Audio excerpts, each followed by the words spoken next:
and welcome to episode 115 of Killer Hangover. I'm Bettina. And I'm Beth. And we're doing this virtually. How are you doing, darling? We are doing it virtually, but our next episode we will be recording together, so. We will! Yay! Just one episode closer to in person! Gosh. She was doing some kind of cheerleading thing over there. Wasn't quite sure what that was. Can you tell I've been with toddlers all day? Adult conversation. Oh boy. And what better to talk about killings and ghosts? Hey, I really like that sweatshirt that you were posing with. The pink one. Basically a detective. Yeah, because I'm basically a detective. I loved it, and I'm waiting for mine to come. And if you guys want to check that out, go check out Forensic Miles. That's MYLES.com. I love their stuff. Like, I might have ordered a couple more items.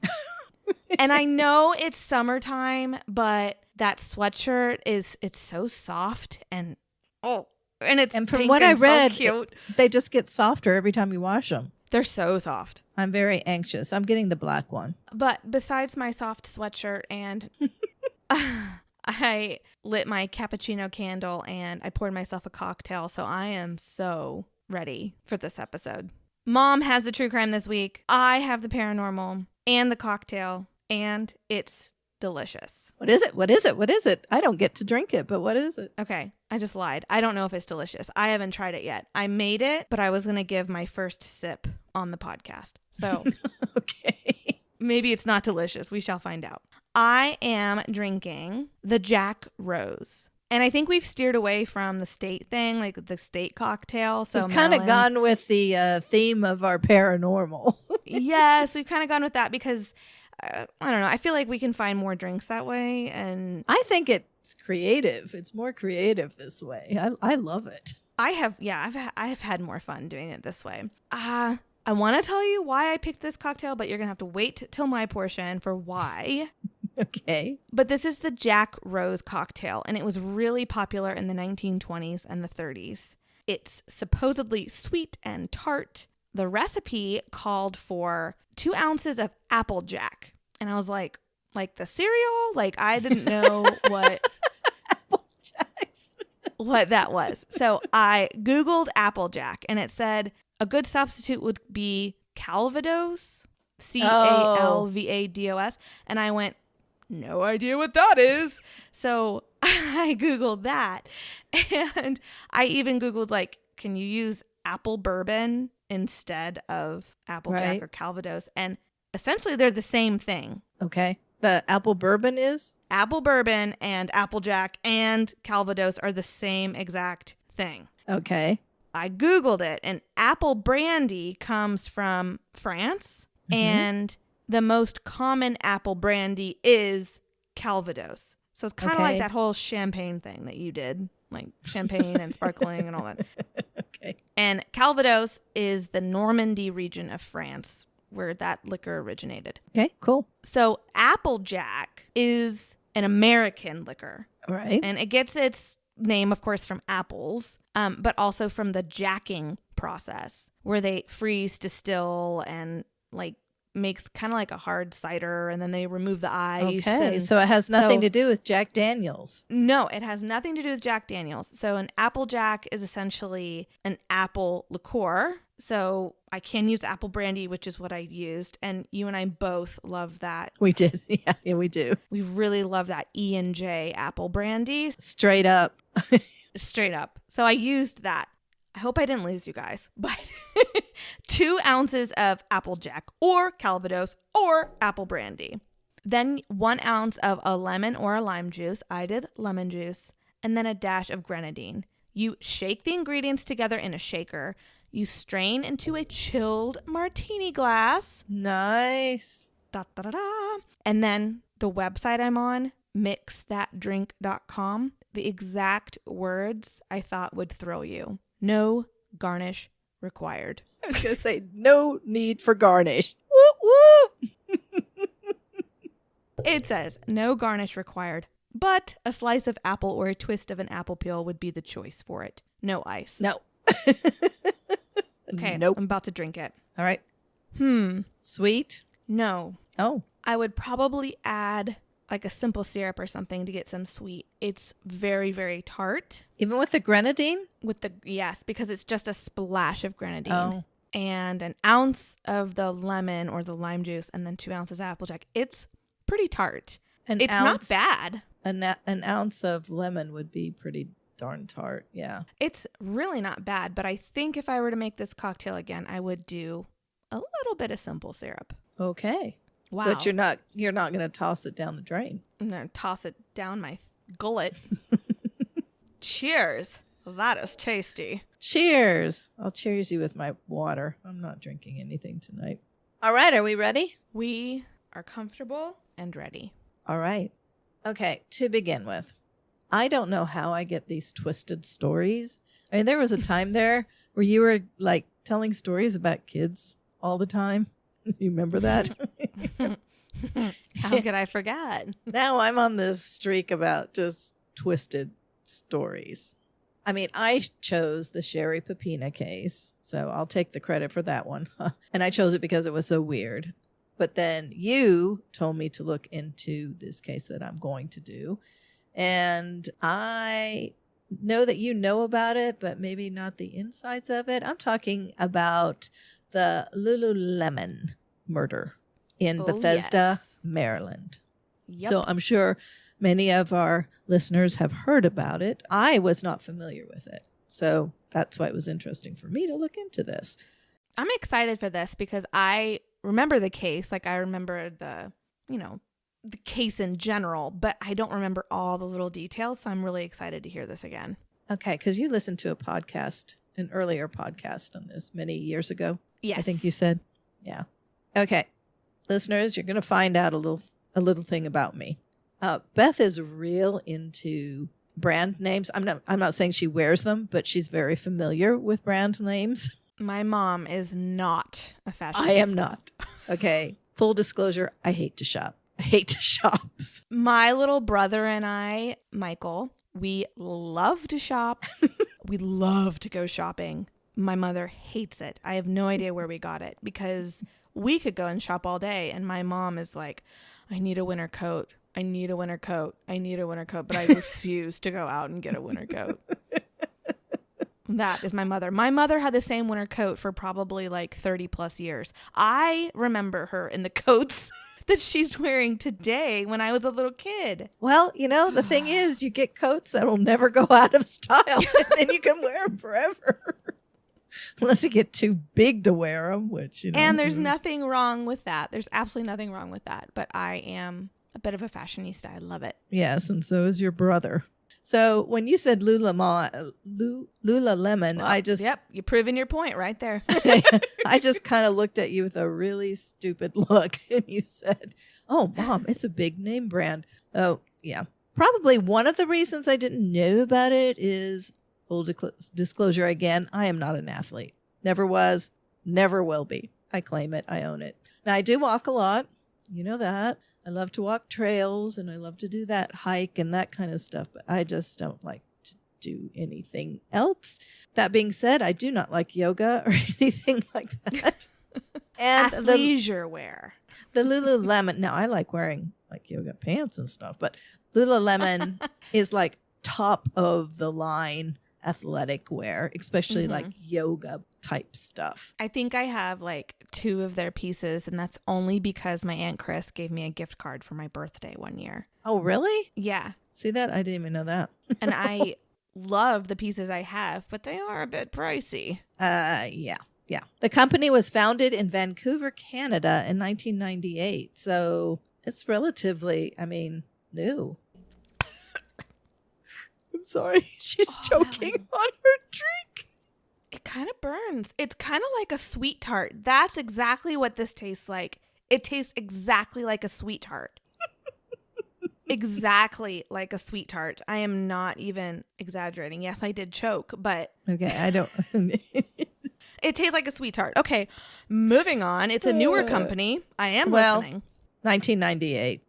In the 2010s, the company's sales were soaring worldwide. To be honest, looking at the models wearing the leggings and the sports bras, there's no question as to why I never ventured into Lululemon world. Oh, by the way, a little thing. The employees are not referred to as employees or associates or salespeople. They are Aren't they like educators? Or something? Yeah. Yes, That's they are right. educators because they educate people about the clothing. Okay, so that's Lululemon and a little bit about me, and now on to the crime. On March 12th at 8 a.m., Lululemon manager Rachel Ortilli walked to the storefront to open the store. She was very surprised to find that the front door was unlocked. When she stepped into the store, she saw that all the lights were on, and it looked as if a cyclone had hit it. Clothes and items were strewn everywhere. And then she noticed shoe prints identified in red, after which she heard a female moaning.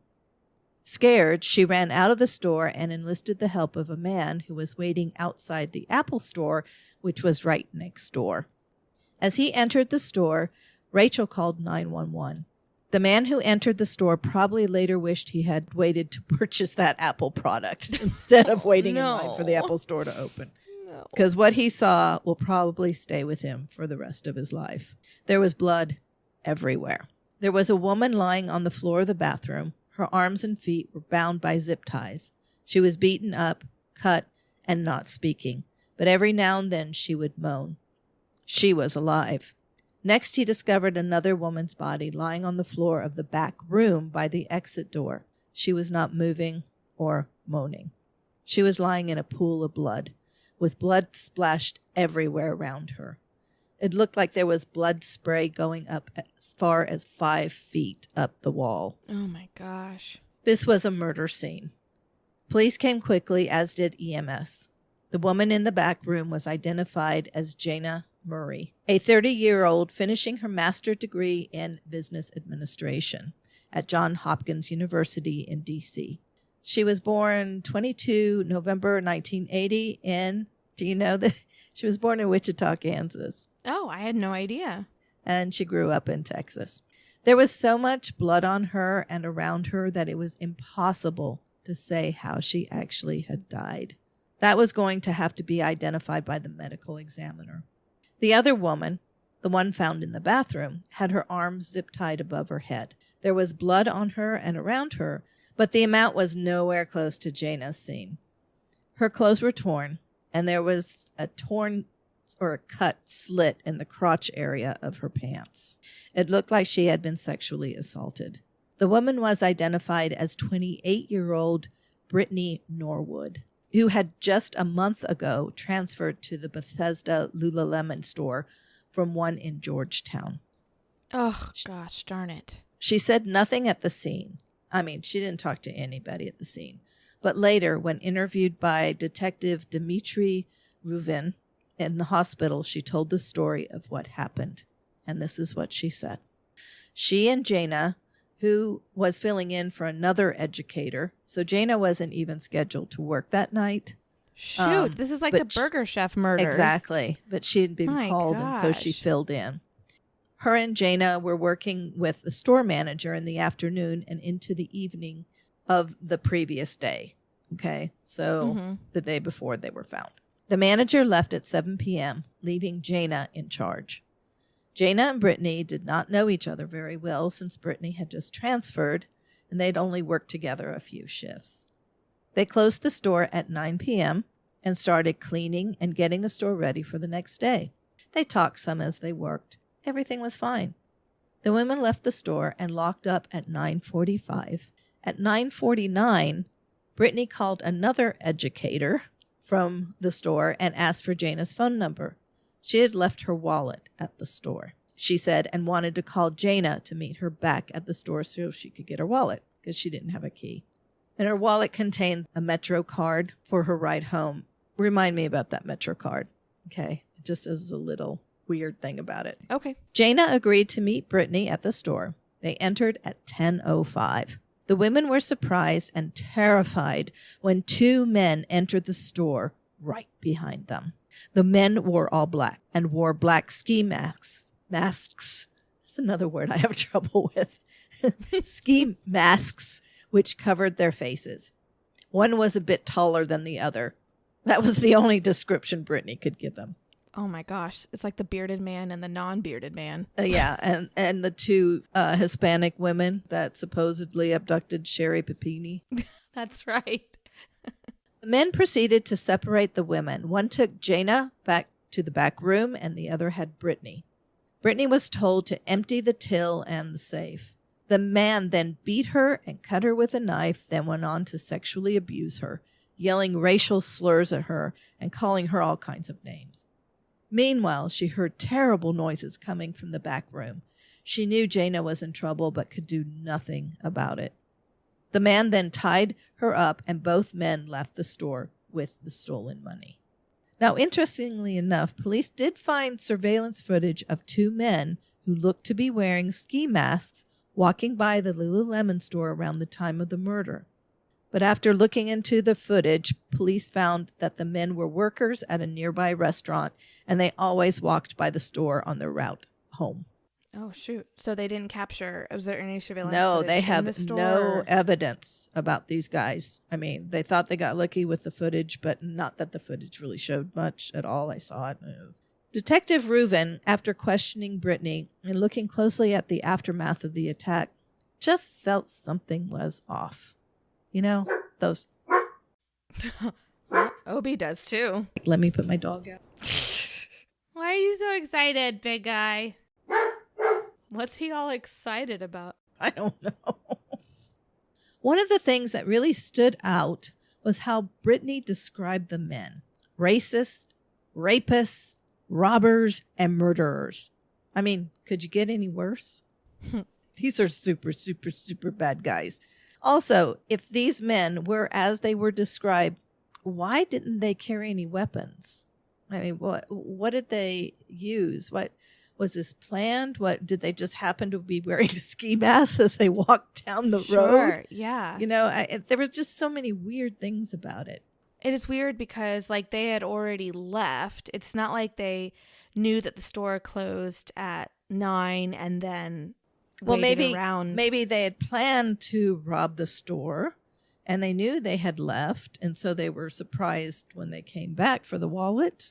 Oh, sure. But if they were going to rob the store, why didn't they bring anything with them?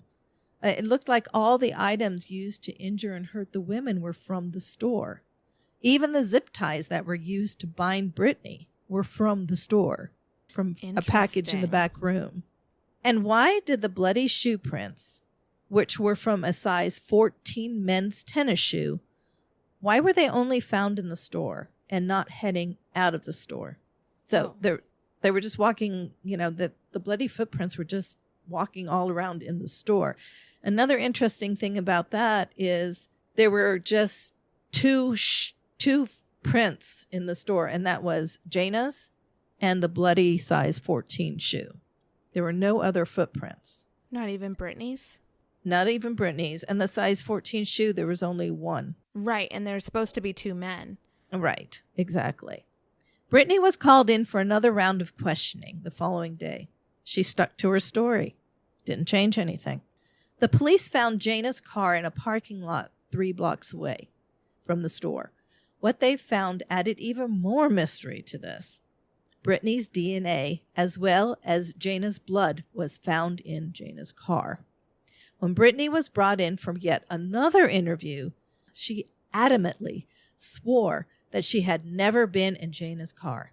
Even after being told about the blood and the DNA, she stuck to her story. She's never been in that car. Until 2 days later, Brittany called the detective and told him that she had forgotten.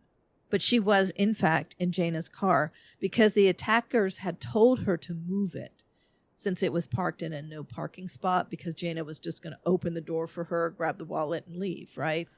Okay. So the car had been left in a no parking spot, so I guess the guys had told her to move it.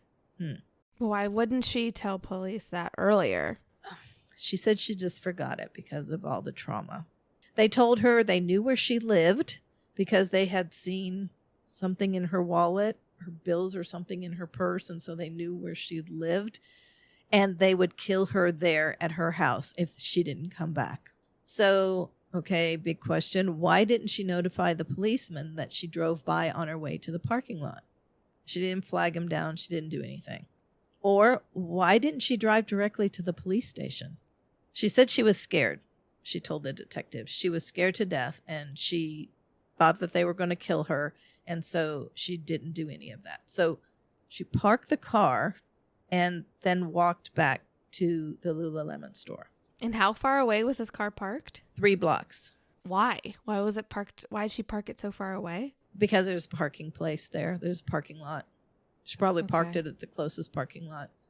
But remember, too, this is at 10, somewhere between 10 and 11 at night. So the closest parking spot at... Yeah, but there's still people, kind of, it's not crowded, but there's still people walking around, too.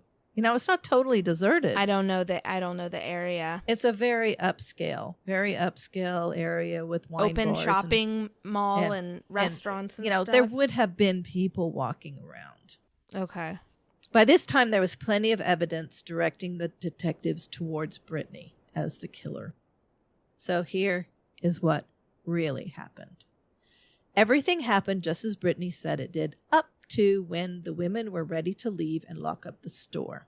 It was and is Lululemon's policy that when closing, the employees check each other's bag for stolen items. Mm-hmm. We had to do that at Victoria's Secret. Oh, did you? And this initially, I think, sounds like a good idea, but I think it could go south because it's like, if, let's say, I find something in your bag, then you can say, oh, she's just getting back at me. And I don't know, or else how about we are best friends and we both have something in our bag, Yeah, I see that. But like we always closed up with a manager though. And it was the manager who would check everybody's bags. That's true. And then the manager would have one of us check her bags. Yeah, the manager's bag had to be checked too. Mm-hmm. Mm-hmm. But I don't ever remember closing up without a manager present. That's probably right. You're probably right. But talking about that, there were so many shoplifters at Victoria's Secret. It is insane. Well, you're talking about little underwear. You could put those anywhere. Crazy stuff happened when I worked there. That is an episode all on its own, from weird, creepy men making phone calls and, oh my goodness. All right. Back to Lululemon. Sorry. While checking Brittany's bag, Jayna found an $80 pair of yoga pants.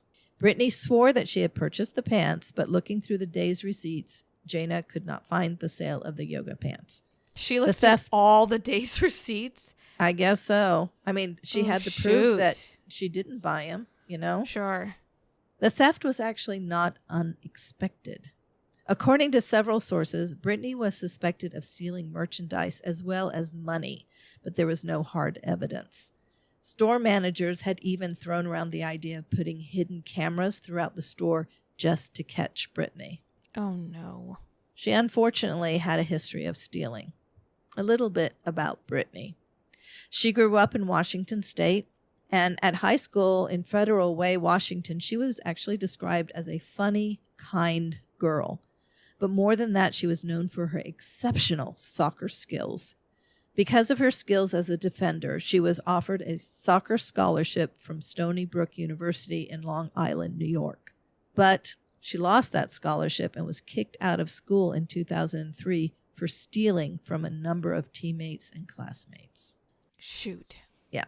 Her classmates and teammates also said that she had a propensity of stealing, but she also lied a lot. They would catch her in lies quite often.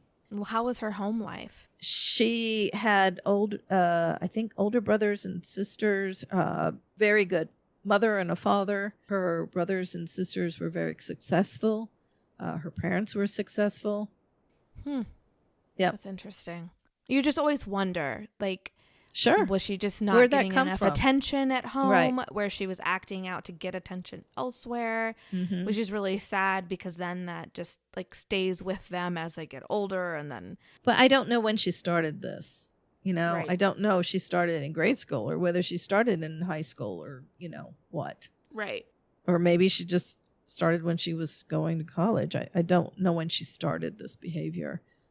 After she was let go from college, she moved to D.C. and worked at a hotel, probably stealing from there. Also, I'm not sure as to the time period of the following instant, but a hairdresser stepped forward and reported that Brittany had failed to pay for a full weave of imported hair.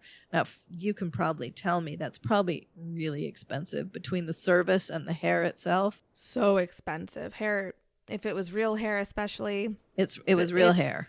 Not cheap. And it was imported. So I'm Not thinking cheap. several hundreds of dollars. Plus it was in DC. Yeah. So I'm thinking this was really, really very expensive service. So she stole the weave? Well, okay, so the service was done. She had her hair. It was beautiful. But after the weave, Brittany claimed that someone had stolen money out of her purse, which she had left in the salon's waiting room. Oh, shoot. No. I thought you meant just the hair was stolen. That's expensive on its own. But the service? No, the service takes all day. I used to do extensions, but it is an all day experience. Can you imagine not being paid for that? Oh my gosh. Yep. When it was done, she went to get her purse and she said someone had stolen it. She claimed that she had gone to a bank and had withdrawn $1,200 right before her appointment to pay for the salon service. And then Brittany went on to point fingers at the salon employees, causing a huge commotion in the store because there were still clients and stuff there too. So the stylist is saying, well, why the heck did she leave her purse with so much money in it in the waiting room? Right? I mean, that's just stupid. Me thinks it was a ploy to not pay, obviously, which of course she never did.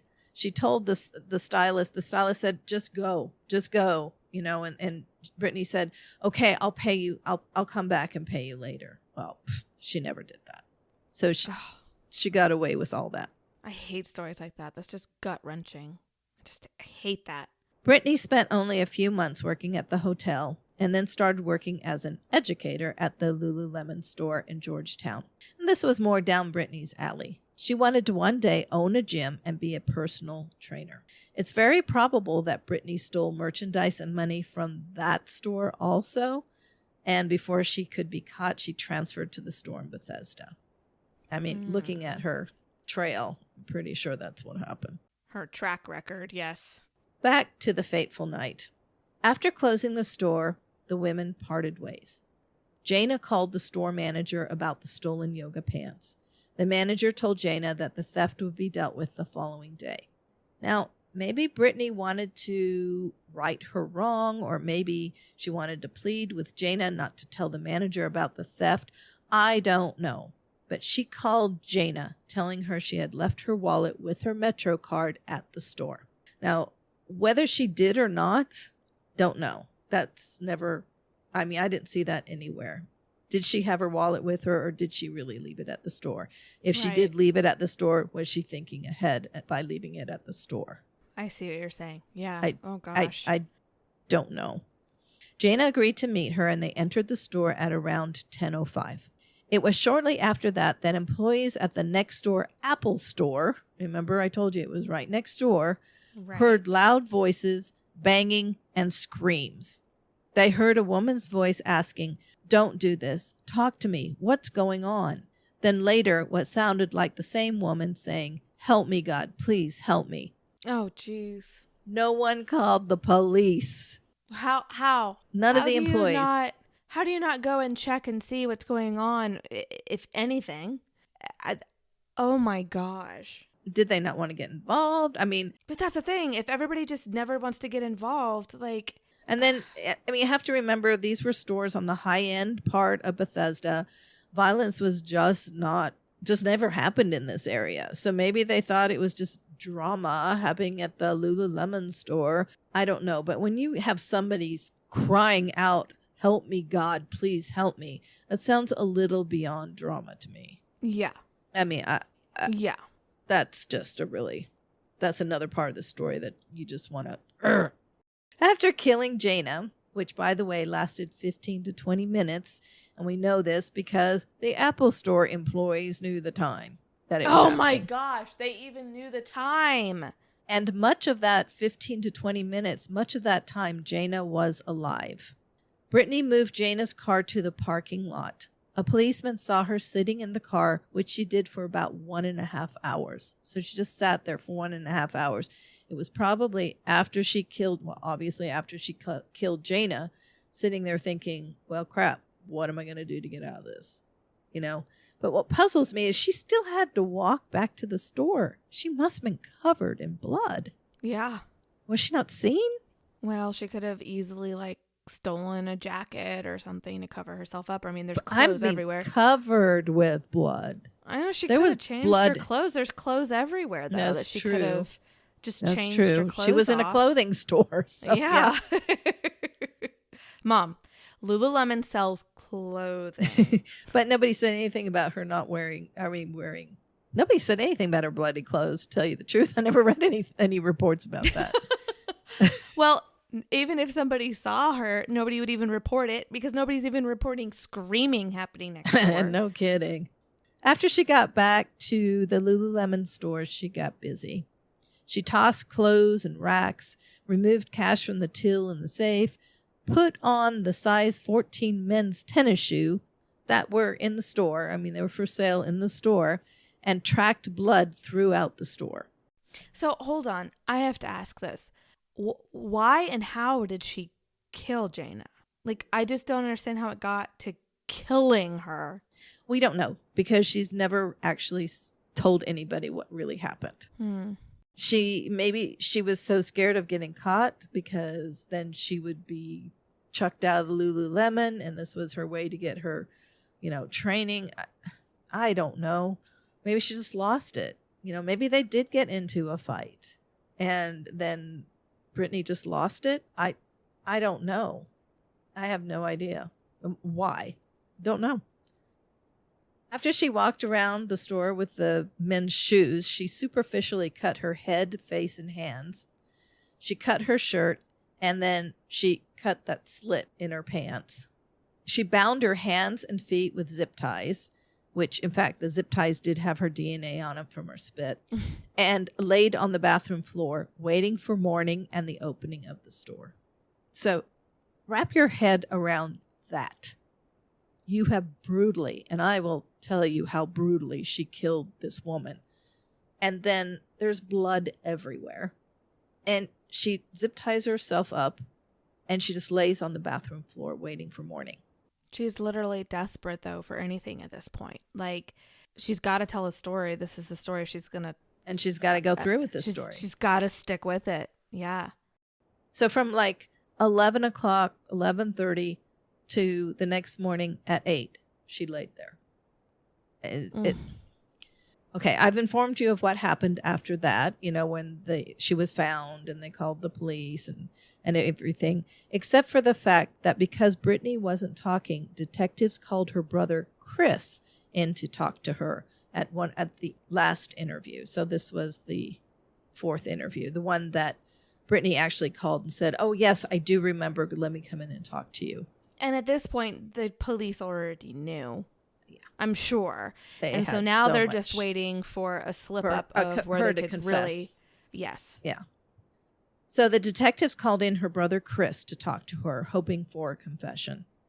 While the siblings were left alone in the interrogation room, Chris flat out asked Brittany if she was guilty.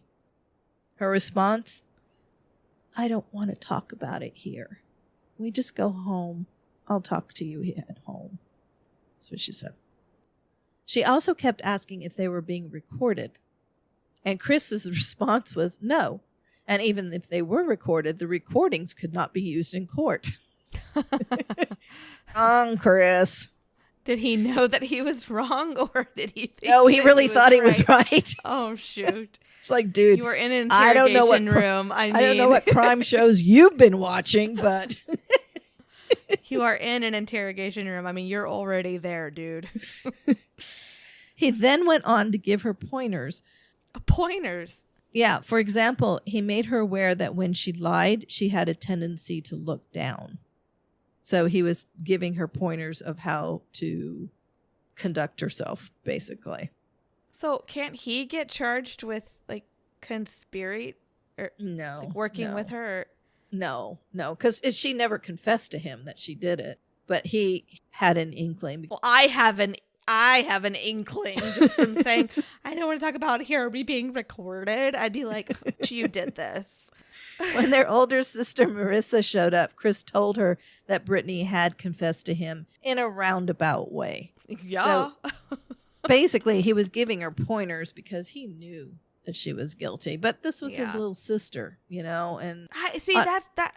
I guess you don't know until you're in that situation. Right. Like a sibling or a parent or a child commits this crime. Like you don't really know what your reaction is going to be. But at the same time, she murdered somebody. So as much as you love your sister, like she obviously needs help or like that's just right. I don't know. I guess you don't know until you're in that situation. Exactly. But remember, at this point, too, they didn't know. And I keep saying this. I mean, murder is a murder, but they did not know at that point how extensively the entire murder had gone.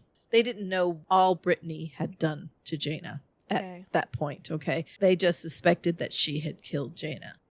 On March 18th, 2011, Brittany Norwood was charged with the murder of Jayna Murray. Her trial began on October 24th, 2011. It lasted 8 days.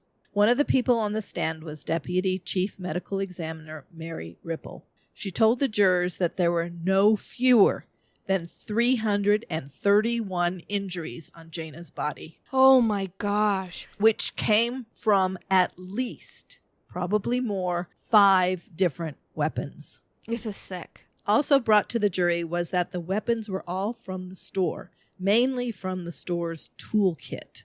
A hammer, a knife, a rope, a box cutter, and a metal rod that was used to hold up mannequins. Of those 331 injuries, 101 of them were defensive wounds.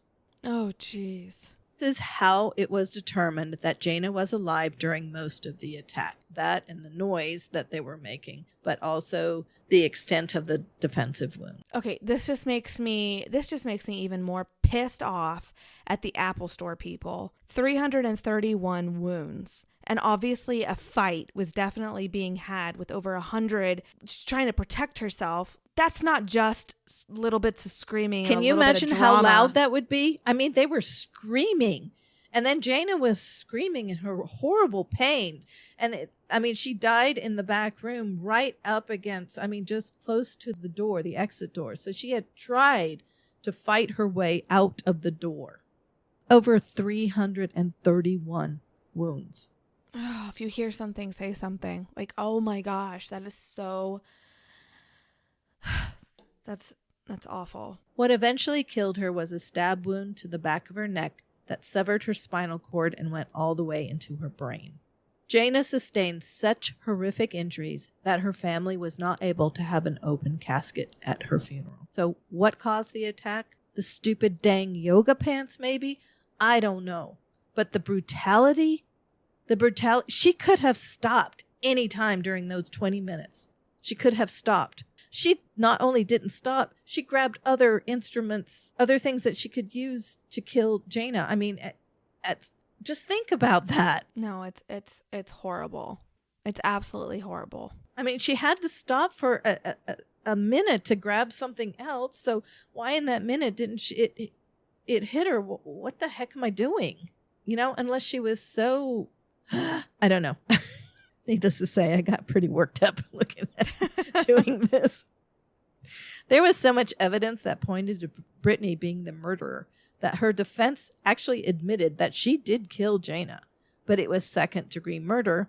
There was no premeditation and no motive. Oh, God. It was a crime of passion. Brittany had not planned to kill her. By the way, the motive, which the prosecutor said was the yoga pants, could not be admitted to court. It could not be brought to the jury because supposedly it was hearsay. Oh. So there was, according to the jury, from what they heard, there was no motive. Right. Why did she do this?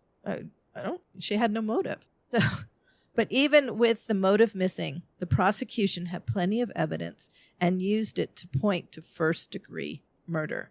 I mean, like I said, even if it was second degree murder going into this, right? A crime of passion going into this. But she had plenty of time. There were several times in there where it went from second degree murder to first degree murder. Yeah. You know, where she knew what she was doing. Yeah, you definitely, if you're switching weapons, you know what you're doing. Like, yeah, and you're doing it on purpose. Exactly. You know, you're doing it mindfully. You know exactly. That's premeditated. You pick up another weapon after this one that you just used. That's premeditation right there. Yeah. Because you know what you're going to do with that weapon. Anyway. It's disgusting. Okay. Disgusting. On November 2nd, 2011, the jury found Brittany guilty of first-degree murder. And on January 27th, 2012, she was sentenced to life without the possibility of parole and sent to the Maryland Correctional Institution for Women. To back up his sentence, Judge Robert A. Greenberg said, quote, "You are one hell of a liar, ma'am. A person who could commit such a crime stands very little chance of rehabilitation." So he said, no parole.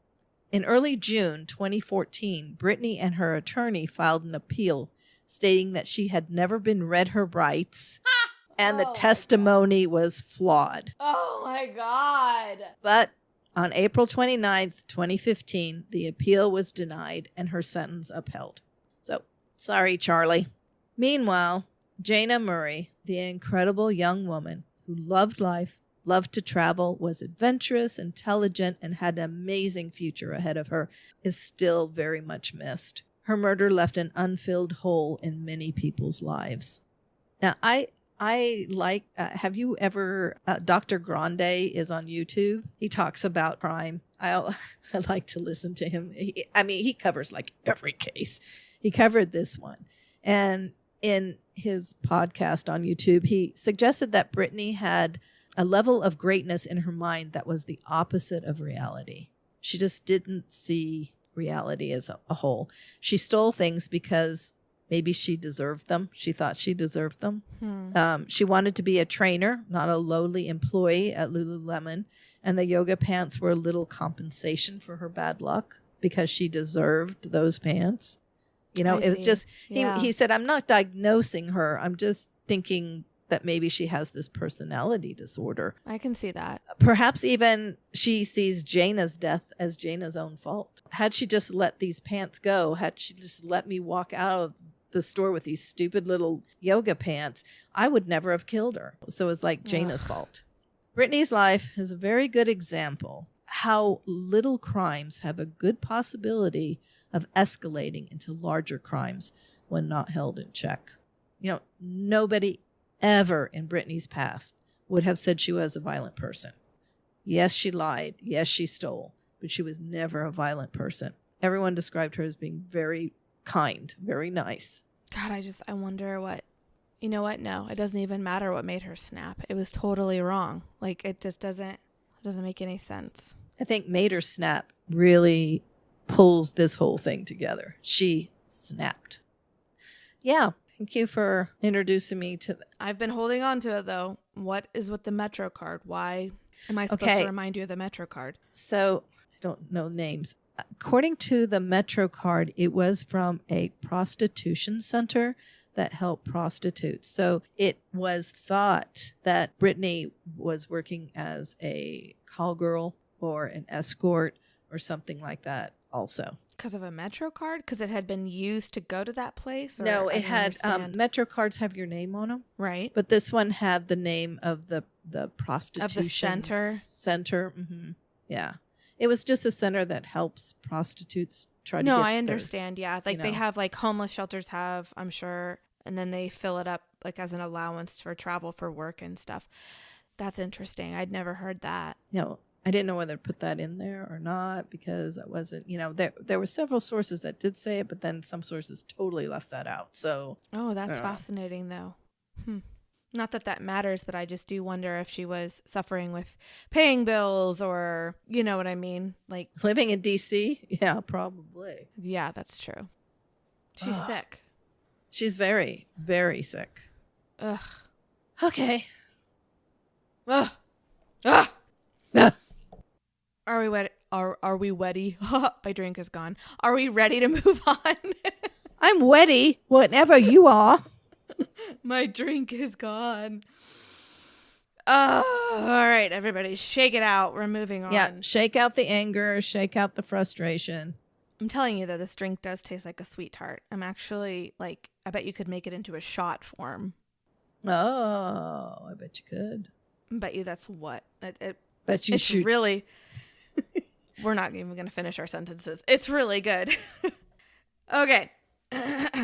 Quote, "The damned place is haunted, sure as shootin'." Unquote. Did this quote intrigue you? Maybe the fact that it is a quote from our 33rd president will intrigue you. You like to go back to the presidents. Do you know who our 33rd president was? I'm so stupid when it comes to that. I'm sorry. You are not stupid. It's hard. That is No. Harry S. Truman. This is how President Harry S. Truman described the White House back in 1946. "The damned place is haunted, sure as shootin'." Really? I am going to share some presidential hauntings. What was that? As a drum roll, sort of. Sounded like something fell. Hauntings of the White House, presidents that haunt the White House, as well as some stories of presidents being haunted. Okay. And I know your story was from Bethesda, Maryland, but I mean, It's close enough. it's like 20 minutes away. So sorry, Maryland. I just really wanted to cover this. Hey, Brittany worked in D.C., so it's fine. Okay, perfect. See, we're tying it all together. Truman's story is interesting. He went to bed around 9 o'clock, and around 3 in the morning, he awoke to knocking on his bedroom door. He wrote a letter to his wife. The letter is archived in his presidential library and museum. And the letter states, quote, "I jumped up and put on my bathrobe, opened the door, and no one was there. Went out and looked up and down the hall. Looked in your room and Margie's," which is his daughter. Mm-hmm. Still no one. Went back to bed after locking the doors, and there were footsteps in your room, whose door I'd left open. Jumped and looked, and no one there. Ooh. The damned place is haunted, sure as shootin'. Secret Service said not even a watchman was up here at that hour. You and Margie had better come back and protect me before some of these ghosts carry me off. Oh, jeez. There's our fearless leader. Stories of the White House being haunted date all the way back to the 1800s. First Lady Mary Todd Lincoln was huge into spiritualism. From what I understand, Abe was a bit of a skeptic. He seemed to maybe just humor his wife, only attending 2 of her seances. Although a lot of spiritual things happened to Lincoln, and Abe Lincoln is actually known as the White House ghost. He is the one seen the most in the White House, and that is why I picked this cocktail. If you Google Abraham Lincoln's favorite drink, his favorite drink is water. Yay, I'm drinking that. He was really not much. Oh, it all makes sense to me now. He's really not much of a drinker, but it is said that his favorite cocktail, if he were to have one, would have been the Jack Rose cocktail that I am drinking. He really liked Applejack, I guess, but it also said that like he really, really was not much of a drinker. And so when they would have parties and stuff, he would make sure, though, that he would have a couple sips of champagne so that people didn't think of him as a stick in the mud. Yeah, that's my excuse, too. Yeah.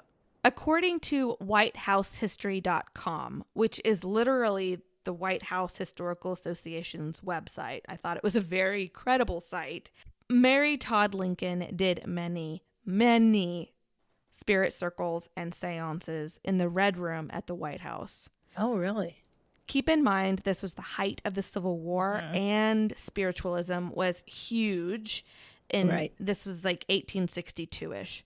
But she was also grieving the death of 2 of her 4 sons at the time.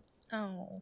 Actually, only 1 of her 4 sons would grow to be an adult. Oh my gosh, I didn't know that. Edward died at 4, Willie died at 11, and Tad died at 18 after his father died. Wow. So these weren't baby deaths. These were into their childhood. Jeez. Robert Todd was the only one who would live to be an adult. And the death that hit the Lincolns the hardest was their young son, William.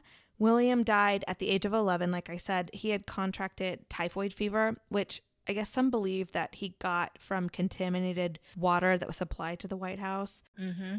But he died in the White House in 1862 at the beginning of the Civil War. And Mary Todd, she held many seances to try to contact him afterwards. Mm-hmm. And so Lincoln was married beforehand, and his first wife died of typhoid fever.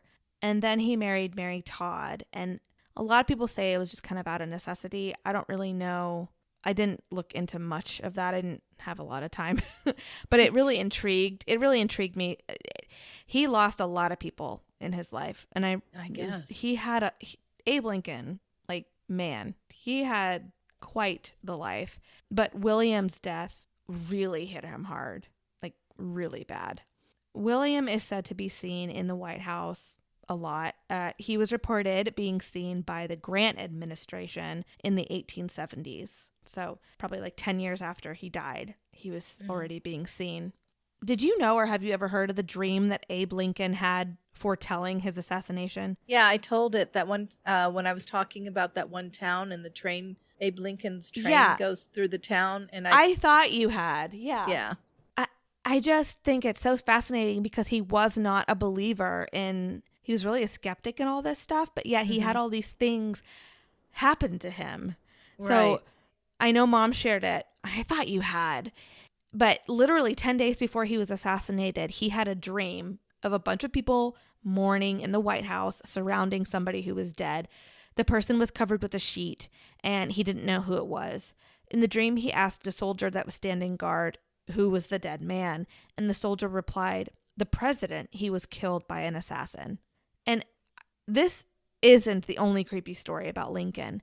Apparently, around the time that he was first elected to the presidency in 1860, he was back at his home in Springfield, Illinois, and he saw a doppelganger. Really? Yeah, he was looking in a mirror, and he saw himself as he was, his real face, as he called it. But next to him in his reflection was his face again, but paler and like meek, very meek looking. His very superstitious wife prophesied that the more clear reflection meant that Lincoln would serve out his first term successfully, and the paler image meant that he would be renominated for the second term, but would not live for all of it.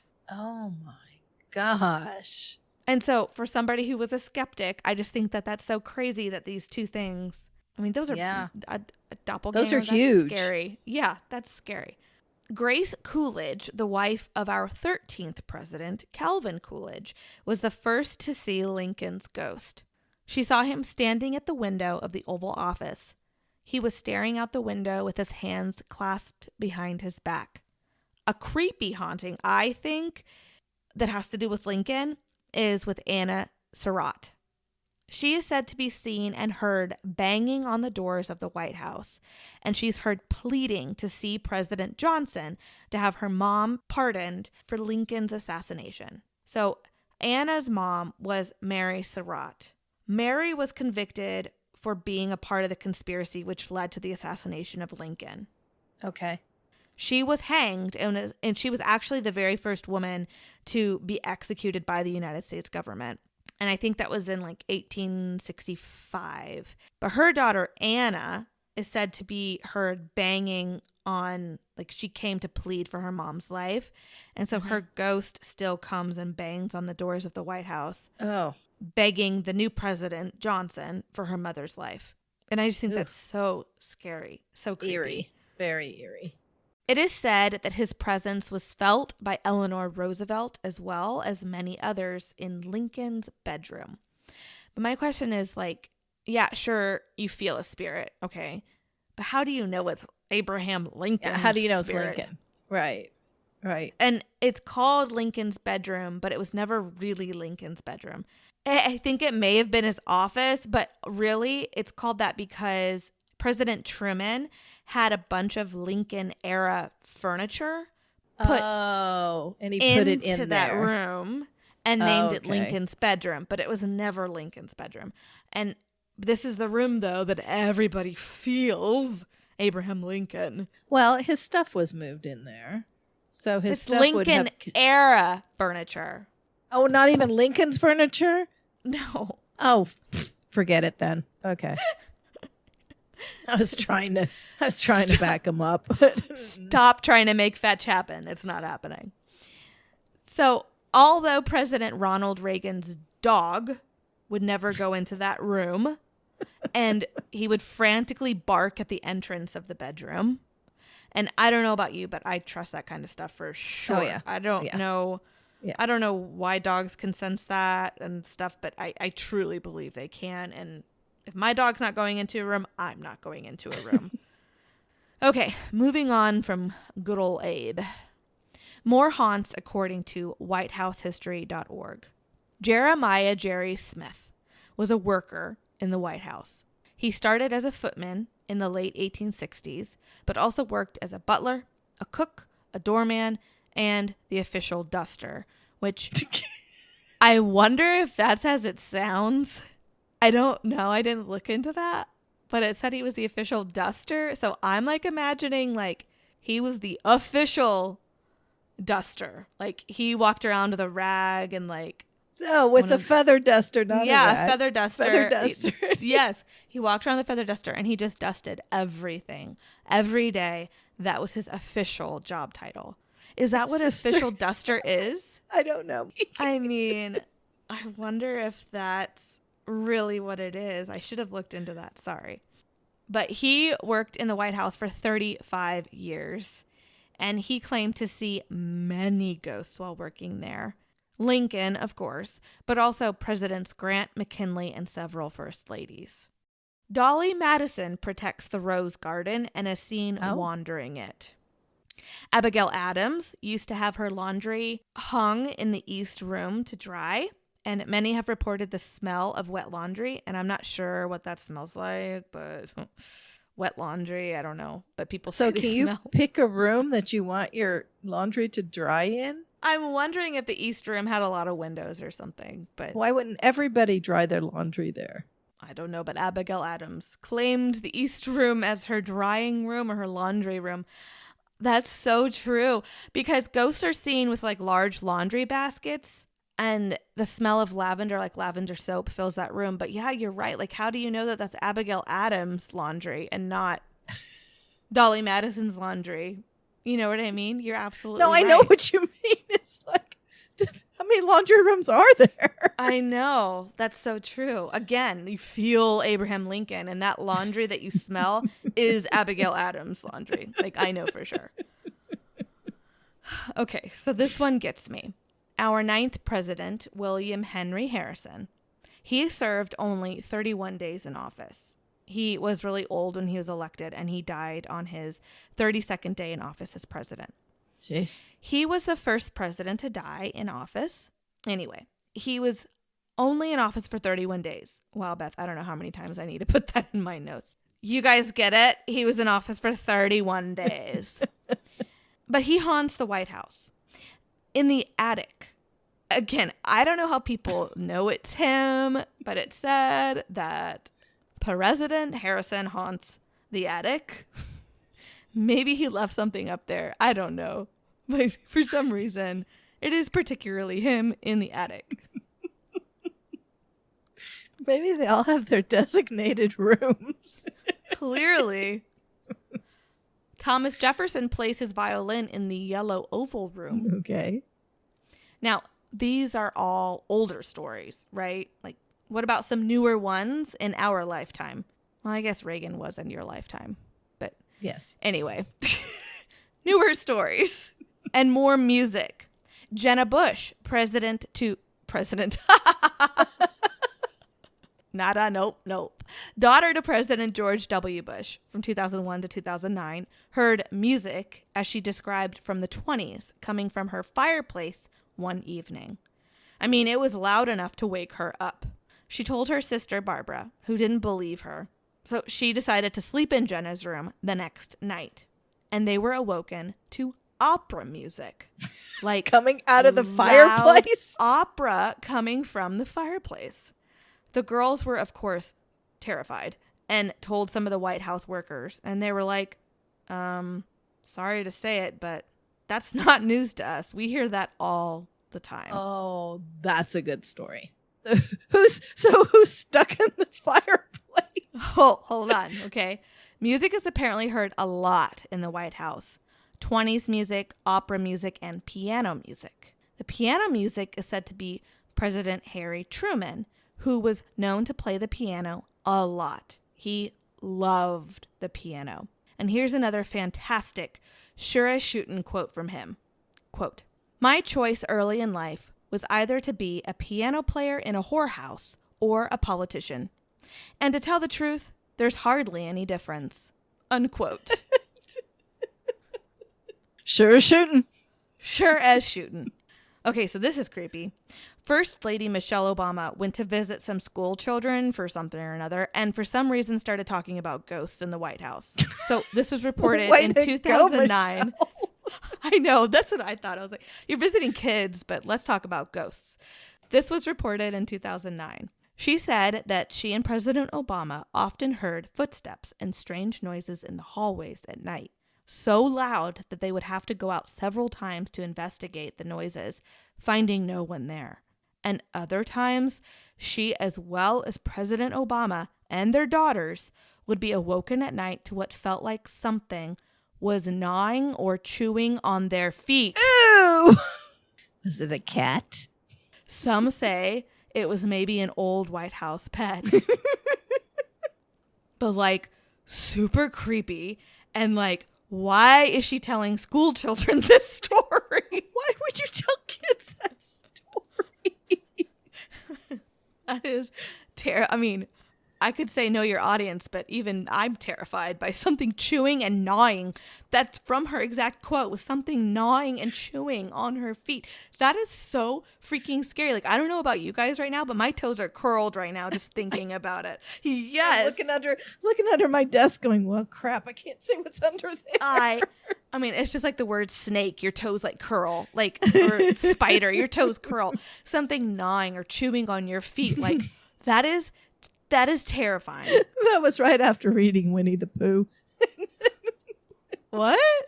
She used to go and read stories. You know, most of presidents' wives go and read stories to children. Oh, I see what you're saying. I was like, wait, I'm not following this joke. What happened in Winnie the Pooh? I don't remember Eeyore or Piglet chewing on anybody's feet, but I don't know. Oh my gosh. So the Obama girls, though, they experienced these haunts as well. Like all the noises and the gnawing on their feet. Gnawing. One night during a sleepover with friends, the girls shared these haunted tales. So they're sharing these ghost stories, like, you know, any teenage girls with their girlfriends. And they start to hear really creepy, like, noises, like footsteps and whispering. And the whispering was hard to make out at first, but it seemed to be President George Washington. Huh? The girls claim it was Washington, and their friends they're all freaking out, and they're hearing this whispering. The whispers go on to say how great the girl's father was doing in office and how proud of him and the country George Washington was. The girls were like, okay, this is super weird. And they're like, we got to get out of this room. So they leave the room and they hear this pots and pans just crashing in the kitchen. And they're just like freaking out. I can imagine it. Just these young teenage girls just screaming. Oh, yeah. But there in the kitchen, truly enjoying a good laugh, was President Barack Obama himself pulling a prank on the girls. I figured as much, but I'm sure they were screaming. Can you imagine being in the White House, which is haunted? And I mean, it's just old. Like, and then, yeah, those poor girls. And they're sharing all these ghost stories, and then they start to hear whispering. Oh my gosh. To wrap it all up, I'm going to bring it back to Abe Lincoln and share my favorite story from all of my research. Susan Ford, daughter to President Gerald Ford in the 1970s. Again, a president you would have been around for. Anyway, one night she literally ran smack dab right into the ghost of Abraham Lincoln in Lincoln's bedroom. It scared her so much she refused to go anywhere near that room for a very long time. Well, one night she had a friend over, and on a dare, the girls decided to sleep in that room. They were freaked, but the friend sounds like me, and she's like, girl, let's go see some ghosts. Let's just go sleep in there. So they're sleeping in the room when they actually start to hear something. The girls are terrified as they see this white apparition rise from the floor. It was Susan's mother, Elizabeth, in a sheet. And the best part is she stood there in the sheet reciting the Gettysburg Address. Oh my gosh, that's excellent. Oh my gosh, that's hilarious. She had like a top hat on and then had the sheet on top of her. And then she's just standing there reciting the Gettysburg Address after the girls went to sleep. I thought that was so funny. Sure as shooting. That was funny. Sure as shooting. Oh. Well, you definitely lighten things up. Thank you. Well, you know, if we were close enough to DC, I had to cover a DC story. So yeah. There you go. Dun, dun, dun, dun. So enjoy that Jack Rose, or as I call it, a sweet tart drink. It's really tasty, honestly. Maybe we'll have to do sweetheart shots. We're together. I mean, technically it is a shot because it's 2 ounces of the liquor and then an ounce of lemon and a dash of grenadine. It's not very, it's not. It wasn't a very big drink full. At all. No. Especially when you're guzzling it. I didn't guzzle. All right. Well, remind our listeners where they can catch us. Well, go check out our website, killerhangoverpodcast.com. And from there, you can find links to our social media. We also have all of the resources from this episode and photos from this episode. If you want to buy us a drink, there are links to that in the description of this episode. Different ways you can buy us a drink on Venmo, PayPal. There's some options there for you. We really appreciate it. Also, join us on our Patreon. We have the Ghost Adventures rants and raves and reviews on there, which is always a really good time. Some extra episodes coming for you. And it's just a really nice way to support us. We really appreciate it. And if you join Patreon, pretty exciting. We are taking a trip to Astoria, Oregon. And we have a ghost tour and a couple fun things lined up for our trip, our girls' trip. So, and we'll also do some fun videos and snippets into our girls' trip on our Patreon. So make sure you join us there and on our social media to catch the fun. Yep. We are taking a girls' trip and we're really looking forward to it. We're going with our sisters. Fun. Sisters. 2 other skeptic sisters are gonna go on a ghost hunt with us and booze. Except Chris goes, that's my sister. And she goes, when I told her we're going to go on a ghost investigation, she goes, I don't know how that sounds to me. Well, it's gonna be quite the night because I was chatting with the owner of the butcher shop and we're gonna go in the underground, and this was all on Ghost Adventures. She was on Ghost Adventures, and God, I'm really so excited. But she was saying that we need to go to the whiskey bar that is like 2 blocks from the butcher shop, and she's like, you guys need to start there. And then so I'm just really excited. Start there to investigate or start there to drink? To start there to drink, sticking to the theme of our podcast. Hello. Well, I don't want any true crime, thank you very much. So that's true. Well, the history of the underground is a bit of true crime, so it is going to definitely stick to our theme. I'm excited. I am too. And if you guys have any recommendations for while we're in Astoria, we're only going to be there for a few days. But if you have any recommendations, shoot them to us. Okie doke. So excited. Alrighty, friends. Well, I am going to go to bed. All right. Well, this is another good one, Mom. It was. Cheers, Mama. Cheers. Love ya, kid.